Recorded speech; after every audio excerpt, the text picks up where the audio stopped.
जय श्री राधे। आपका बहुत बहुत स्वागत है मेरे चैनल मेरे नील में। आप सभी को मेरी तरफ से निर्जला एकादशी की ढेर सारी शुभकामनाएं। आज की वीडियो में मैं बात करने वाली हूँ निर्जला एकादशी के बारे में। 2023 में मई महीने में कब पड़ रही है निर्जला एकादशी, साथ ही जानिए इसके शुभ मुहूर्त और महत्व के बारे में। तो दोस्तों, आज की वीडियो में जो है मैं पूरे डिटेल से आपको बताने वाली हूँ। निर्जला एकादशी हिंदुओं की एक ऐसी एकादशी है जो भगवान श्री हरि विष्णु को समर्पित होती है। वैसे तो साल भर की जितनी एकादशी हैं भगवान श्री हरि विष्णु को ही समर्पित होती हैं, लेकिन ये जो निर्जला एकादशी होती है इसका अलग ही महत्व होता है। ये ज्येष्ठ के चंद्र माह के दौरान शुक्ल पक्ष में आती है। इसी कारण इस एकादशी को ज्येष्ठ शुक्ल एकादशी के नाम से भी जाना जाता है। आमतौर पर निर्जला एकादशी गंगा दशहरा के बाद आती है, लेकिन कभी कभी जो है एक ही तिथि और एक ही दिन में भी पड़ जाती है।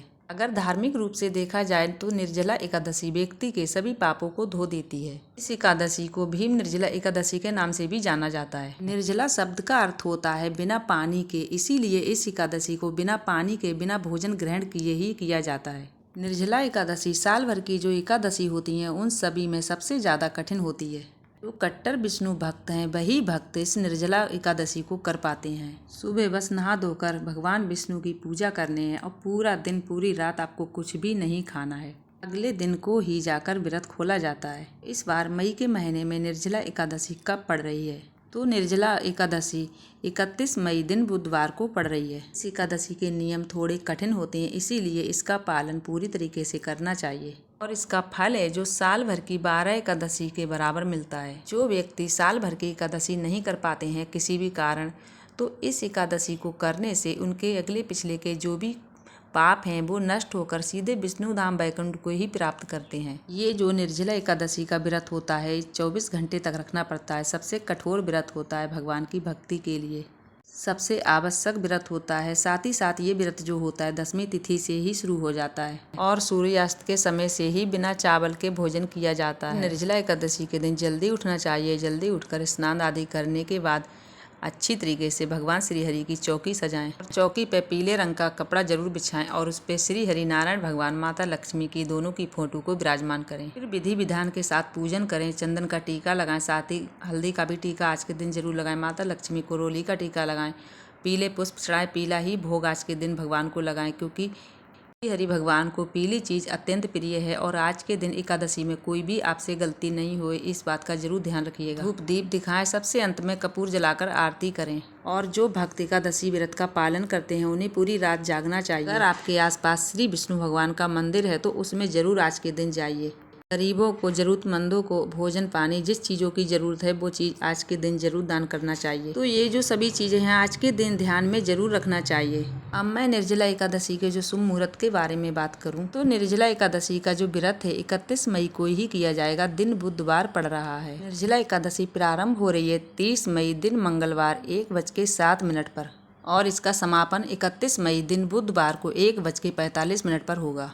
एकादशी पारण का समय रहेगा 1 जून दिन गुरुवार सुबह 5:24 से 8:10 तक इसका समय रहेगा। निर्जला एकादशी में पूजा सामग्री कौन कौन सी लगती है? भगवान श्री हरि का चित्र लगता है, नारियल, फूल, फल, धूप, कपूर, पंचामृत, तुलसी के पत्ते, तुलसी दल भी इस दिन जरूर तोड़ के रख लीजिएगा। और ध्यान रखिएगा तुलसी के पत्ते या तुलसी दल एक दिन पहले ही तोड़ के रख लीजिए, क्योंकि तुलसी दल या तुलसी के पत्ते कभी वासी नहीं होते हैं। चंदन, घी, मिठाइयाँ, इस तरीके से सभी सामग्री आज के दिन रखें। ये सभी सामग्री श्री हरि विष्णु को पूजा करने के समय ही समर्पित कर लेना चाहिए और साथ ही में उनसे क्षमा अर्चना भी मांग लेना चाहिए। हे श्री नारायण भगवान, हे माता लक्ष्मी, मैं इतनी कठोर तपस्या के साथ अपना उपास प्रारंभ करने जा रही हूँ। मेरे उपास को स्वीकार करिएगा। अगर मुझसे जाने अनजाने कोई भी गलती हो गई है तो मेरी गलतियों को माफ करें। फिर ये सब कहकर उनके चरणों से अपने सिर को झुका लें। फिर श्री हरि विष्णु भगवान का ध्यान करते हुए अपने व्रत को प्रारंभ करें। फिर द्वादशी के दिन व्रत का पारण किया जाता है और व्रत का पारण सही समय पर ही जाकर करना चाहिए। अगर किसी कारण व्रत का पारण आप नहीं कर पाए तो आपका व्रत सफल नहीं होता है। अब चलिए जान लेते हैं निर्जला एकादशी का व्रत क्यों किया जाता है। तो हिंदू मान्यताओं के अनुसार जब वेदों के रचयिता वेद व्यास जी पांडवों के घर गए थे तब महाबली भीम ने इतना सम्मान किया था कि वे प्रसन्न हो गए। हालांकि वेद व्यास अपने तपोवन से भीम की व्यथा को जानते थे। उस समय वेद व्यास ने पूछा उनसे, हे महायोद्धा, आप इतने चिंतित क्यों दिख रहे हैं और आपके मन में ये विचार कैसे उठ रहे हैं। फिर महाबली भीम ने भी व्यास को अपने मन की वृथा सुनाई और उन्होंने कहा, वह सर्वज्ञ हैं। आप जानते हैं कि घर में सभी एकादशी का व्रत रखते हैं, लेकिन ऐसा करने में मैं असमर्थ हूँ क्योंकि मैं भूखा नहीं रह सकता हूँ। ऐसे एकादशी की विधि बताइए जिससे कि मैं उस व्रत को रखने से मुझे सभी एकादशियों का फल प्राप्त हो। उस समय वेद व्यास जी ने कहा, हे महाबली भीम, अब आपको चिंता करने की कोई आवश्यकता नहीं है, बिल्कुल भी आवश्यकता नहीं है, क्योंकि आप निर्जला एकादशी का व्रत करें। जो भीम थे वो बहुत ज्यादा खाते थे, बिल्कुल भी भूखे नहीं रह पाते थे और ना ही वो कोई व्रत कर पाते थे। तो वेद व्यास जी ने कहा भीम से कि भीम, साल भर की एकादशी ना करते हुए निर्जला एकादशी का व्रत अगर तुम कर लेते हो